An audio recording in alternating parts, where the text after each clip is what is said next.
बड़े बंगले वाले ससुराल में गंवार बहू की रसोई और सफाई। गांव में भांजी की शादी होने की वजह से विनोद अपनी पूरी फैमिली के साथ गांव जाता है। घर में शादी का माहौल होता है और अनीता की दोस्त सपना शादी में सबसे ज्यादा काम कर रही होती है।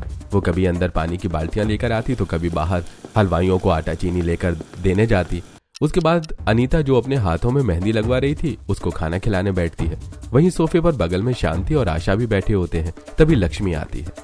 और सपना बेटा, मैंने तुम्हें अनीता की शादी का लहंगा दिया था और कुछ पैसे भी। मैं बहुत बिजी हूँ, तो एक काम कर, उन पैसों में से कुछ पैसे लेकर दिवाकर के साथ चली जा, कुछ सामान लाना है। हाँ आंटी, बस एक बार अनीता को खाना खिला दूं, बेचारी के हाथों में मेहंदी लगी है, उसके बाद डेकोरेशन का भी काम करना है। सपना अनीता को खाना खिलाकर कुछ पैसे लेकर दिवाकर के साथ मार्केट जाती है और वहां से सामान लाकर रख देती है, जिसके बाद वो सजावट का काम देखने लगती है। और ये सब देखकर शांति काफी खुश होती है और अपनी बहू से कहती है, अच्छा बहू, देख अपनी बहू को हाथ और पैर दोनों में मेहंदी लगाकर बैठ गई है। मेहंदी सूख चुकी है पर फिर भी कोई काम ना करना पड़े इसलिए कोना पकड़ के बैठी है। और एक बार उस लड़की को देख, कितना काम कर रही है। मैं तो अपने अमित की शादी इसी लड़की से करवाऊंगी। मुझे तो अपने बड़े बंगले को संभालने के लिए ऐसी ही लड़की चाहिए। माँ जी, आप सोच भी कैसे सकती हैं कि मैं ऐसी गांव की गंवार देहाती लड़की को अपनी बहू बनाऊंगी। गांव की लड़कियों में बिल्कुल सफाई नहीं होती, एक बार उसे ही देख लीजिए। उसकी हालत मत देख, उसका काम देख। गांव में मिट्टी होती है चारों तरफ और वो बेचारी कैसे अकेले पूरा शादी का घर देख रही है। दोस्त की शादी पर ऐसे काम कर रही है जैसे खुद की बहन की शादी हो। और जो इंसान काम करता है, कपड़े भी उसी के गंदे होते हैं। सपना को काम करता देखकर जब शांति आशा से बात कर रही होती है तभी अमित सपना के पास आता है और उसके साथ बैठकर बातें करने लगता है। अरे, आप मेरी बहन की शादी में इतना काम कर रही हो, आपकी शादी में कौन काम करेगा? क्योंकि मेरी बहन तो शादी करके अपनी ससुराल चली जाएगी। भैया, दीदी को किसी की भी जरूरत नहीं पड़ती, दीदी तो अकेले ही सारा काम कर लेती है। देख लेना, अपनी शादी में भी दीदी खुद ही काम कर रही होगी। यहाँ तुम दोनों सास बहू आपस में लड़ रही हो और हमारे बेटे को देखो। लगता है मेरे बेटे को भी मेरी माँ की पसंद आ गई, इसलिए आशा तुम तो रहने ही दो। जब मियाँ बीबी राजी तो क्या करेगा काजी, क्यों माँ? इतना बोलकर विनोद हंसने लगता है। देखते ही देखते कुछ दिन बीत जाते हैं और अनीता शादी करके अपने ससुराल चली जाती है, जिसके बाद शांति अमित की शादी की बात अपने परिवार को बिठाकर करती है।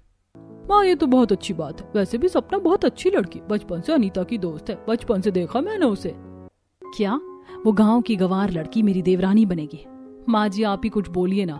देवर जी, आपकी शादी गांव की लड़की से करवाई जा रही है। आप सोचो, जो गांव में मिट्टी का चूल्हा जलाती है, गोबर से घर लीपती है, वो लड़की हमारे बंगले की क्या सफाई कर पाएगी? कैसे ही रसोई संभाल पाएगी? दादी, भैया की शादी हम किसी शहरी लड़की से करवाएंगे। अगर गांव की लड़की मेरी भाभी बनी तो मेरे दोस्तों के सामने मेरी क्या इज्जत रह जाएगी?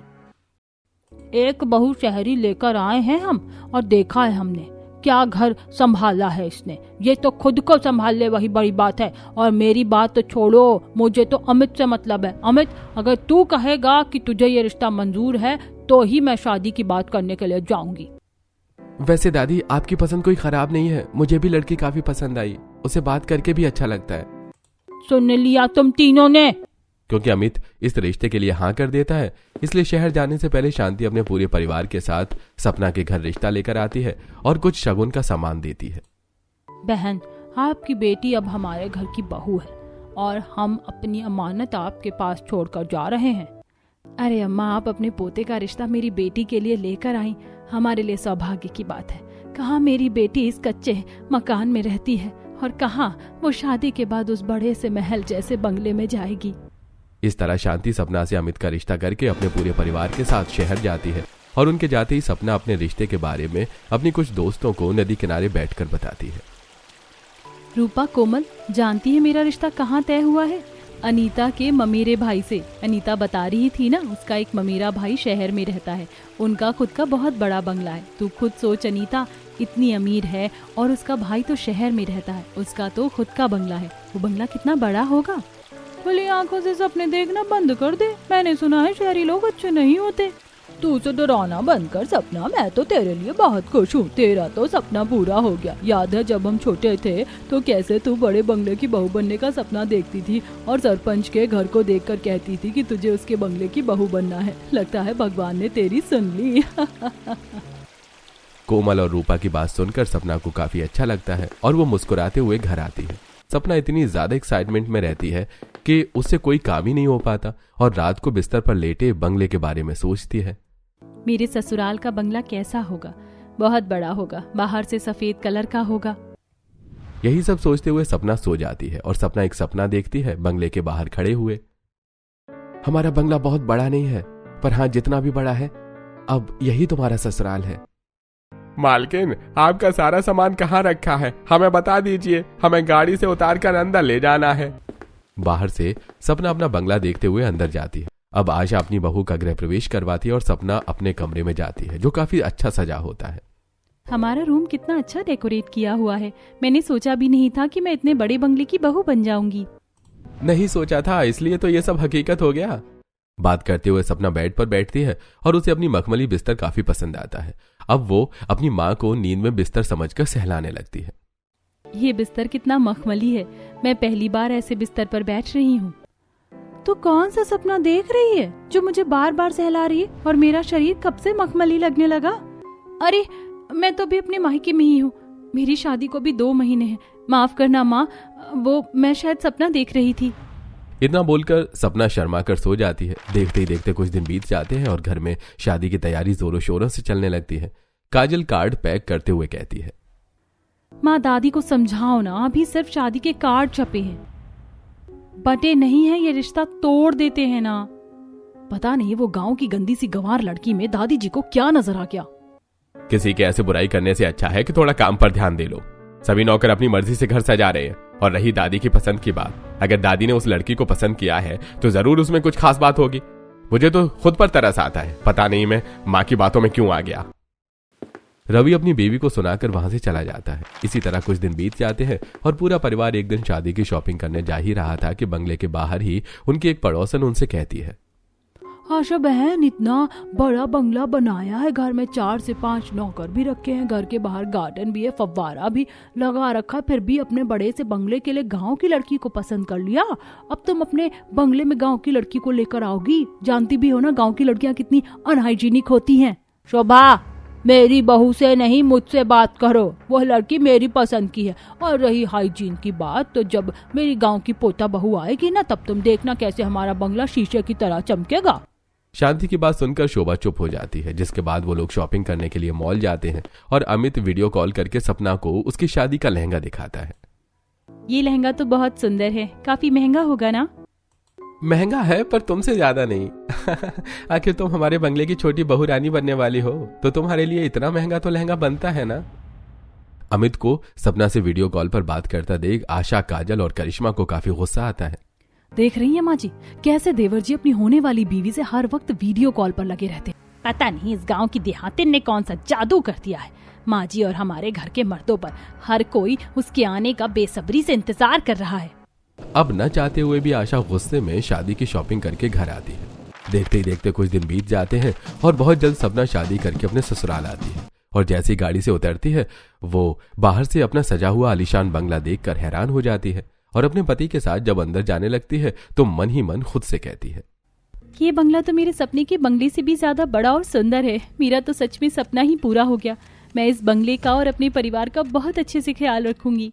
बंगला को देखते हुए सपना घर की दहलीज पर खड़ी होती है, जहां आशा अपनी बहू का गृह प्रवेश करवाती है और पूरा परिवार और कुछ नौकर आकर उसके ऊपर फूल गिराते हैं और इस तरह अपना स्वागत होता देखकर सपना काफी खुश होती है। कैसा लगा बहू तुझे अपना ससुराल और ये बंगला? सब कुछ बहुत अच्छा है दादी जी। मैंने कभी सोचा नहीं था कि ससुराल में ऐसा मेरा स्वागत होगा। गृह प्रवेश हो गया है माँ जी, अब कोई रस्म भी नहीं रहती। बहू जाकर आराम कर लो। कल तुम्हारी पहली रसोई है, तो मैं नहीं चाहती कि पहले ही दिन तुम कोई गलती करो। आशा, ये बातें तुम बहू से प्यार से भी बोल सकती थी। बड़ी बहू, जाओ अपनी देवरानी को उसके कमरे तक ले जाओ। विनोद के कहने पर करिश्मा अपनी देवरानी को उसके कमरे तक ले जाती है और अपने कमरे में चली जाती है। कुछ ही देर में अमित भी कमरे में आता है और दोनों बैठकर बातें करते हैं। अमित, गांव में तो मेरा मिट्टी का घर था, मिट्टी का चूल्हा था। मैं यहाँ अपनी पहली रसोई कैसे करूंगी? इतना बड़ा बंगला है, पता नहीं कितनी बड़ी रसोई होगी। मुझे तो बहुत घबराहट हो रही है। मुझे तुम पर पूरा भरोसा है, कल तुम अपनी पहली रसोई बहुत अच्छी करोगी। और डरने जैसी कोई बात नहीं है। हमारे घर में कुछ नौकर है ना जो तुम्हारी मदद करेंगे। अगर कुछ समझ में ना आए तो नौकरों की मदद ले लेना। अमित से बात करके सपना को काफी अच्छा लगता है और वो लोग कपड़े बदलकर सो जाते हैं। अगली सुबह सपना सुबह जल्दी उठती है और अपनी पहली रसोई करने के लिए तैयार होकर रसोई में जाती है, जहां आशा और शांति आकर सपना से कहती हैं, आज तुम्हारी पहली रसोई है तो ज्यादा नौकरों से मदद लेने की जरूरत नहीं है और तुम सब रसोई के बाहर खड़े रहना। अगर तुम्हारी छोटी बहू को किसी भी चीज की जरूरत पड़े तो आकर देख लेना। और हाँ, जैसे अभी मेरी रसोई साफ है, मुझे अपनी रसोई ऐसी ही साफ चाहिए। तू तो एक नंबर की खड़ूस है बहू, ये नहीं कि नई बहू को प्यार से कुछ समझाए। बहू, आज तुम्हारी पहली रसोई है तो तू खाने में कचौरी, पनीर, पूरी, पराठे, चावल, हलवा जैसे पकवान बना लेना और अपनी सास की बातों को दिल पर मत लेना। इतना बोलकर शांति और आशा वहां से चली जाती हैं, जिसके बाद अकेली सपना खड़ी होकर रसोई में काम करना शुरू करती है। क्योंकि उसके बंगले की रसोई काफी बड़ी थी, इसलिए वो नौकरों से कुछ मदद लेती है। रामू काका, रसोई तो बहुत बड़ी है, मुझे आटा, चीनी, चावल, सब्जी सब कुछ अपनी स्लैब पर चाहिए ताकि खाना बनाते हुए मुझसे कोई गड़बड़ ना हो सके। हाँ बिटिया, मैं अभी सब कुछ निकाल के तुम्हारे सामने रख देता हूँ। सपना रामू से सारा जरूरत का सामान कहकर निकलवा लेती है। रामू सब कुछ निकाल कर उसके सामने रख देता है और अब सपना गैस पर दाल और चावल रखकर जमीन पर बैठकर सब्जी काटने लगती है। तभी वहां करिश्मा और आशा आती हैं और अपनी बिखरी रसोई देखकर, ये तुमने रसोई की क्या हालत कर रखी है? बड़े बंगले की बहू क्या ऐसे रसोई संभालेगी? हमारे घर में हाइजीन का बहुत अच्छे से ख्याल रखा जाता है और तुम इतनी गंदी तरीके से खाना बना रही हो, कोई खाएगा भी नहीं।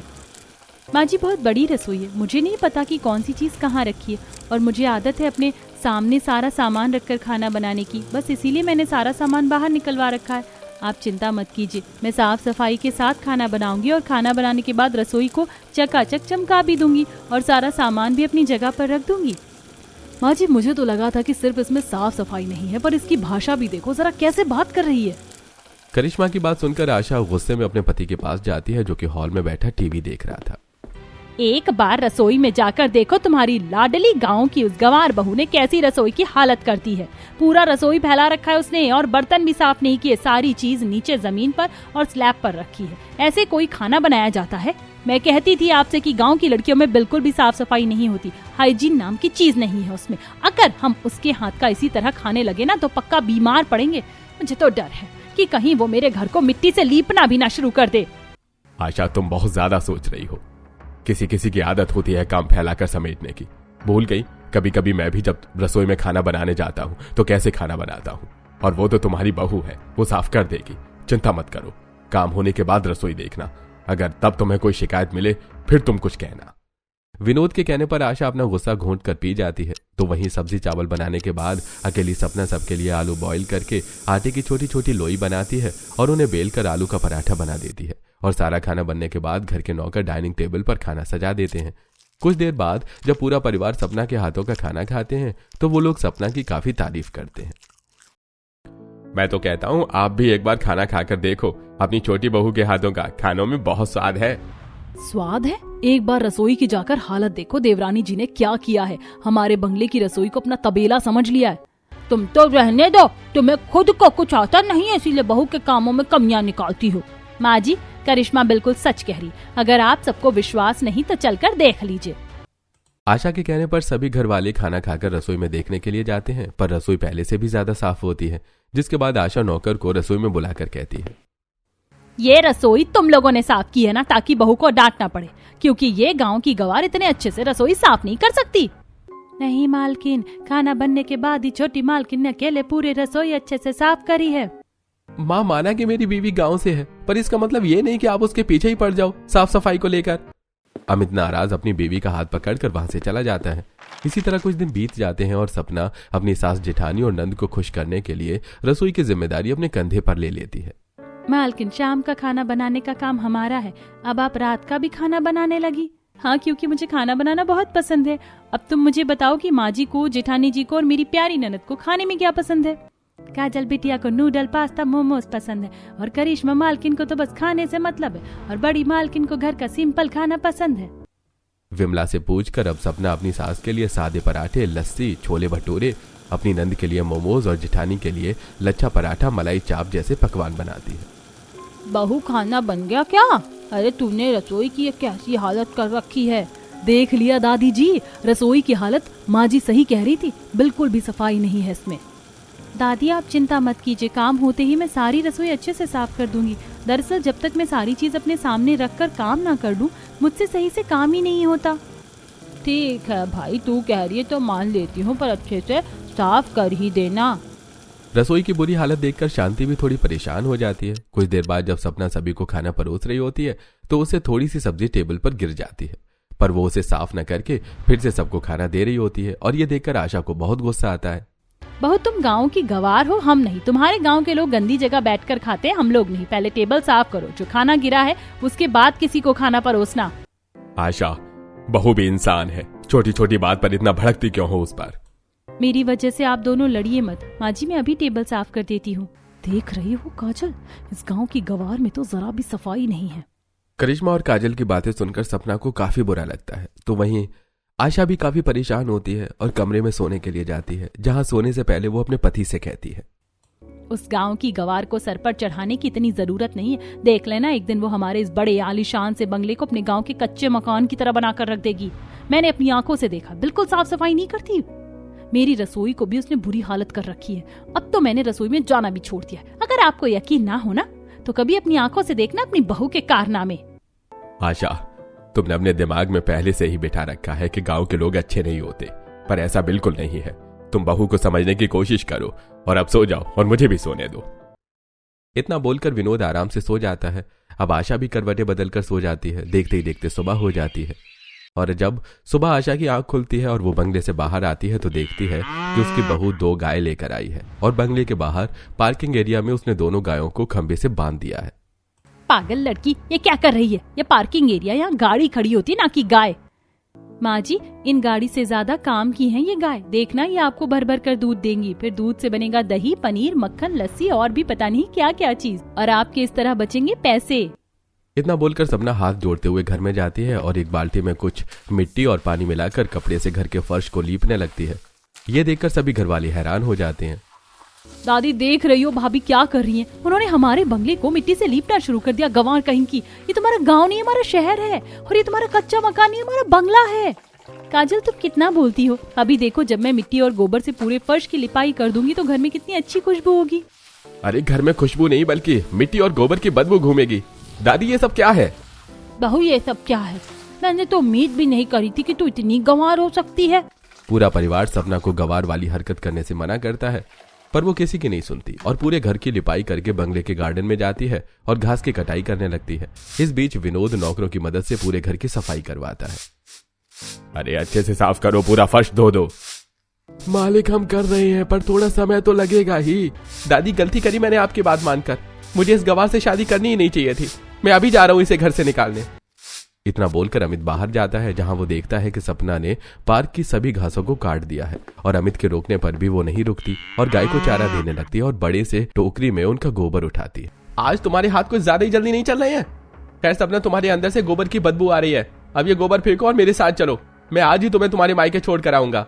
अमित, अभी बहुत काम है। उपले बनाने, उन्हें सुखाने हैं। रात को खाना खाना है या नहीं, हम बाद में बात करते हैं। इतना बोलकर सपना गोबर लेकर बंगले के बाहर खड़ी हो जाती है और बंगले की दीवारों पर उपले बनाकर चिपका देती है। ये देखकर आशा से बर्दाश्त नहीं होता और वो सपना को एक थप्पड़ मारती है और वो थप्पड़ इतना जोर का लगता है कि विनोद चिल्लाते हुए उठ जाता है। उसका एक हाथ उसके गाल पर था और दूसरे से अपनी बीवी को उठाता है। अरे भाग्यवान, तुम मुझे मार क्यों रही हो? आखिर मैंने ऐसी कौन सी गलती कर दी? इस गंवार को मेरे घर से निकालो। अरे लगता है मैं सपना देख रही थी। कैसा सपना देखा है मैंने?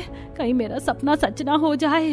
है तो आखिर वो गांव की गंवार ही, ऐसी हरकतें करना उसके लिए कौन सी छोटी बात होगी। अब खुद से क्या बात करने लगी? मुझे कुछ बताओ कि आखिर ऐसा कौन सा सपना देखा जिसमें तुम मुझे मार रही थी? माफ करना, सपने में किसी चोर को मार रही थी। आप सो जाओ। विनोद के पूछने पर भी आशा उसे कुछ नहीं बताती और चुपचाप सो जाती है। अब अगले दिन होते ही आशा अपनी बहू पर नजर रखना शुरू कर देती है। अरे सब्जी के छिलके तो मैं डस्टबिन में फेंकना ही भूल गई, और स्लैब भी थोड़ा सा गंदा है, अभी साफ कर देती हूँ। अगर माँ जी ने देख लिया तो वो बहुत नाराज होंगी। इतना बोलकर सपना तुरंत स्लैब साफ कर देती है और सारा कूड़ा डस्टबिन में डाल देती है। साथ ही वो सिंक में रखे सारे गंदे बर्तन को भी धो के रख देती है। और जब ये सब सास रसोई के बाहर खड़े होकर देख रही होती है तो पीछे से काजल और करिश्मा आती हैं। माँ, आप क्या देख रहे हो? भाभी पर नजर रख रही हो? हे भगवान, तुम दोनों ने तो मुझे डरा ही दिया। तुम्हें नहीं पता, पर मैंने रात को कितना बुरा सपना देखा है। मैं नहीं चाहती ये गांव की गंवार मेरे इस सुंदर से बंगले को अपना मिट्टी का घर बना दे। इतना बोलकर आशा सारी बात अपनी बहू बेटी को बताती है। तो वहीं रसोई का सारा काम खत्म करके सपना आराम करने के लिए जाती है और आज पूरे 15 दिन के बाद तीनों सास बहू और बेटी अपने चौथे फ्लोर पर जाती है, जहां घर के लोग बहुत कम आते जाते हैं। और जब वो बालकनी पर जाते हैं तो गंदी बालकनी देखकर आशा का मुंह बन जाता है। माँ जी तो बड़ा कह रही थी ये गांव की लड़की है, सब कुछ चुटकियों में कर लेगी, पर मेरी बालकनी की हालत देखो कितनी खराब है। माँ जी अच्छा मौका है, हमें दादी जी को बुलाकर उन्हें उनकी उस गांव की गंवार बहू की सफाई दिखानी चाहिए। इतना बोलकर करिश्मा अपनी दादी सास को बुलाने के लिए नीचे जाती है। तो वहीं आशा की पड़ोसन सुमित्रा जब छत पर कपड़े डाल रही होती है तो वो काजल और आशा को देख उससे कहती है, आशा बहन इतना बड़ा बंगला तो बना दिया, पर कभी ऊपर वाले फ्लोर में भी आ जाया करो, यहीं से देखकर बता सकती हूँ तुम्हारा ये फ्लोर कितना गंदा है। क्या फायदा 2 बहू और 3 नौकर होने का। सही कह रही हो बहन, इसीलिए तो ऊपर आई हूँ। आज मैं अपनी सास को दिखाऊंगी उनकी फेवरेट बहू की सफाई। कुछ देर में उमा और करिश्मा ऊपर आती हैं और आशा अपनी सास को पूरे फ्लोर की सफाई दिखाती है। ये देखो माँ जी, आपकी गांव की गवार बहू कितने अच्छे से सफाई करती है। वो तो रसोई मेरे बदौलत साफ है, देखिए जरा बालकनी कितनी गंदी है। और ये देखो दादी, घर की हर एक चीज पर कितनी धूल जमी है। जब 4th फ्लोर इतना गंदा है तो ऊपर वाले फ्लोर तो और भी गंदे होंगे। मुझे सपना बहू से ये उम्मीद नहीं थी। उसे ससुराल आए 1 महीने होने को है, फिर भी ऐसी लापरवाही। अपने बंगले के 4th फ्लोर को गंदा देखकर शांति को काफी बुरा लगता है। तो वहीं जब नीचे 2nd फ्लोर पर सपना साफ सफाई का काम कर रही होती है तो वो 2 नौकरों को आपस में बात करते देखती है। अरे राजू, तुझे कितनी बार बोला है तेरा काम डस्टिंग का है, सही से काम किया कर। अगर सबसे बड़ी मालकिन ने देख ली ना गंदगी तो नौकरी से निकाल देंगी। भाभी, इन लोगों को सामने की चीज साफ नजर आनी चाहिए जो कि साफ रहती है। सोफे के नीचे बैठ के फोटो के पीछे ऊपर वाले फ्लोर पर कहाँ ये लोग जाते हैं और देखते हैं। मैं तो पिछले 1 साल से ऐसे ही काम करता आ रहा हूँ, आज तक किसी को कुछ पता नहीं चला। अगर दादी जी आप लोगों के काम को चेक नहीं करती, इसका मतलब ये नहीं कि आप उसका नाजायज फायदा उठाओ। दादी जी को आप लोगों पर विश्वास है, इसलिए वो आप पर नजर नहीं रखती, पर बहुत फायदा उठा लिया आप लोगों ने। अब मैं भी इस बंगले की बहू हूँ, अगर काम सफाई से नहीं हुआ तो मैं भी तुम्हें काम से निकाल सकती हूँ। एक बार सूखे कपड़े से साफ करो और उसके बाद कॉलिन से साफ करना सब कुछ। जब सपना घर के नौकरों को डांट कर काम करवा रही होती है तभी शांति, आशा और काजल करिश्मा वहां आते हैं और ये देखकर शांति अपनी बहू से कहती है, बहू तूने मुझे अच्छे से भड़काने की कोशिश की, पर तू खुद देख बहू सफाई का कितना ख्याल रखती है। वो ना तो सिर्फ खुद अच्छा काम करना जानती है बल्कि काम करवाना भी जानती है। मैंने उम्मीद नहीं की थी कि गांव के गंवार लोग भी साफ सफाई का ध्यान रख सकते हैं, पर जो भी हो 4th फ्लोर 5th फ्लोर सारे गंदे पड़े हैं, इसने वो नहीं देखा होगा। इतने दिन हो गए तुम लोगों ने आज तक पूरा बंगला उसे घुमाया क्या? एक बार उसे पूरा बंगला घुमाओ, उसके बाद सफाई देखना। तुम मुझे अपनी छोटी बहू पर पूरा भरोसा है। इतना बोलकर शांति वहां से चली जाती है, जिसके बाद आशा अपनी छोटी बहू के पास जाती है और उसे 4th फ्लोर पर लेकर जाती है। हम लोगों ने अगर तुम्हें बंगला नहीं दिखाया तो क्या तुम्हारा फर्ज नहीं बनता कि तुम बंगला खुद घूमो? अगर नीचे के 3 फ्लोर को तो चमका सकती हो तो क्या ऊपर आकर साफ सफाई का ख्याल नहीं रख सकती? मेरी बड़ी बहू तो कामचोर आलसी है, बस खुद को सजाने में लगी रहती है। बेटी भी अपनी बड़ी भाभी की चमची है, पर तुम तो उनसे अलग हो ना, फिर ये लापरवाही कैसे? वो माँ जी, हमारा बंगला बहुत बड़ा है, डर की वजह से मैं ऊपर आ ही नहीं पाती थी क्योंकि हम लोग ऊपर रहते ही नहीं, पर अब से मैं पूरे बंगले का अच्छे से ख्याल रखूंगी। आपको मेरी तरफ से शिकायत का कोई मौका नहीं मिलेगा। सपना की बात सुनकर जब आशा सपना को अपने बंगले का हर एक कोने दिखाती है, चाहे वो ड्रेसिंग रूम हो, ड्राइंग रूम हो, लिविंग एरिया हो, स्टोर रूम हो या फंक्शन फ्लोर हो, इसके बाद सपना खुद भी साफ सफाई करती है और नौकरों से भी करवाती है। ऐसे ही एक दिन जब सपना छत की सफाई कर रही होती है तो उसकी पड़ोसन उससे कहती है, सही तारीफ कर रही थी तुम्हारी दादी सास, भले ही तुम गाँव की हो पर हो बहुत फुर्तीली, वरना तुम्हारे घर के लोग साल में एक बार भी छत पर आ जाए तो बहुत बड़ी बात है, और तुम तो हर दूसरे दिन छत पर आती हो साफ सफाई के लिए।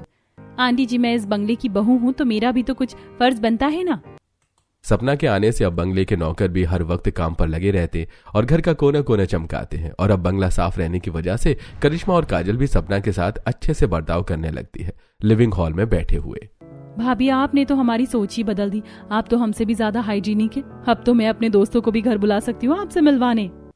जब काजल करिश्मा सपना बैठकर बातें कर रहे होते हैं तो आशा की एक दोस्त अपनी बेटी की शादी का कार्ड लेकर आती है और उसका बंगला देखकर उससे कहती है, ऐसा लगता है तूने घर में कुछ और नए नौकर रख लिए हैं, तभी तो अब बंगला पहले से भी और ज्यादा साफ रहने लगा है।